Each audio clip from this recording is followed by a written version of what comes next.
At the end of this video, your strike double lift will be absolutely effortless. You won't really even have to think about performing this move. And this is why the strike is my favorite double lift by far. Hello, welcome, and thank you for giving this video another view. I really appreciate it. So today we're going to be looking at the strike double lift. It looks like this, and it is by far my favorite double lift, just because it really doesn't take any pinky breaks, or it doesn't involve the pinky count, which I really look down upon. It's really too obvious that you're going to do a double lift whenever you perform this, because it looks like that, and your spectator will be like, well, you don't need to take the card like that in order to pick it up, you know. So it just looks really good, and that's just why I like it. Before we start learning this, which I am going to teach you how to do the move, and then afterwards I'm going to troubleshoot the move, which I think a lot of you might have trouble with it, just because I had trouble with it for like 2 years before I could actually get it consistent. And before we get into it, just please tap that like button, and don't forget to subscribe. I really respect all of you people who actually do subscribe to this. It's a pretty new channel, so you gotta be kind of really committed in order to subscribe, so I do thank you. Alright, and now for the tutorial for this move. To start it off, we're going to be holding the deck in a dealer's grip or a mechanic's grip. It doesn't really matter, whichever suits you better. And you're just going to take the tip of your index finger and place it in between your middle and pinky finger, which are going to be on the right side of the deck, as so. We're going to place it right in between there, and as you can see, it's not going to be way down the deck. It's just going to be right here. All right. And your thumb, which this is very important, it needs to be placed right in the middle of the top card. Alright, if it's over here, it's going to be really hard to pick up 2 cards. And if it's too far out, it's going to be really hard also. So, yeah, the sweet spot is just right here in the middle, right on that angel that's riding on a bicycle there. But, so you're just going to take your index finger, place it in between your middle and pinky, and your thumb right there in the middle of the card, as so. And next, you are going to look like you're about to spread the cards, and that's going to help you feel with your index finger where 2 cards are. Alright, so you're going to feel those 2 cards. After a few times of practicing this move, you will be able to feel 2 cards really quickly.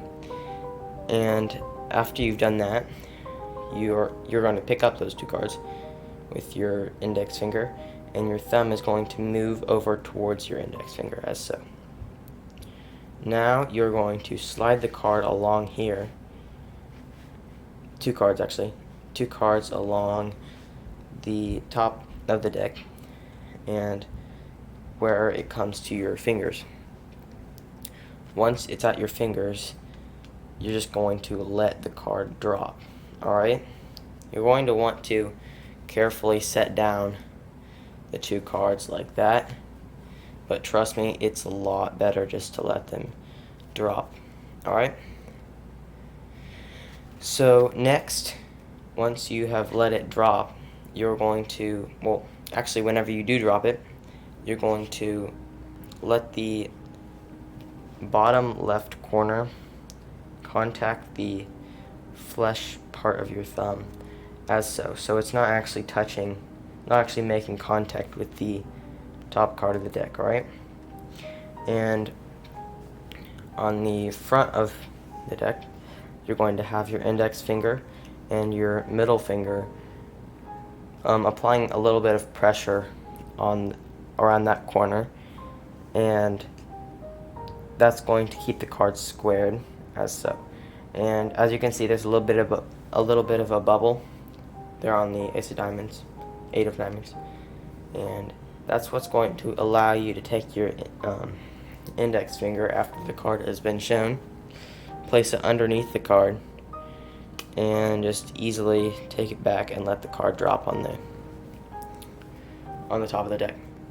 So that was the tutorial, and now I will go into the troubleshooting.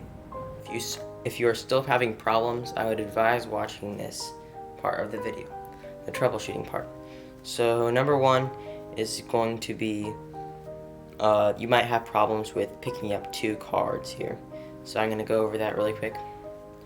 A lot of people, whenever they pick up the card, as was for me, I would just use the part of finger down there.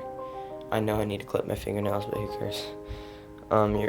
Most people would pick up the card down there, but really you need to pick up the card at the fingertip, because you actually have more of sensing on your tip of your finger than down there. So this is going to help you feel two cards over 3 or 1. Alright? So next of all, you're going to need your thumb placement. Alright, so you don't want the position of the thumb is very important, as I just described in the tutorial, but I'll go over it again. You don't want it too close to your outer fingers or close to your thumb. You want it right smack dab in the middle, alright? That's going to be the most effective way of picking up two cards. I don't really know why, but it does help for me. And you're not going to have your thumb held like this. You're going to be at an angle, about 45 degrees, alright? That's going to help feel where two cards are, alright? So that's really important. And I wouldn't just rest your thumb, I would actually kind of put a little bit of pressure. That really helps as well. Keeping the cards squared as they're together.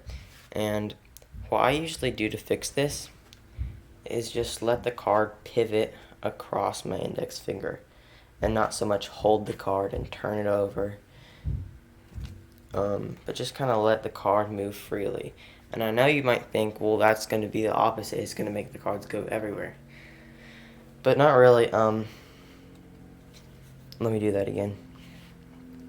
Just let the card pivot across here and let it pivot across your outer fingers, as so.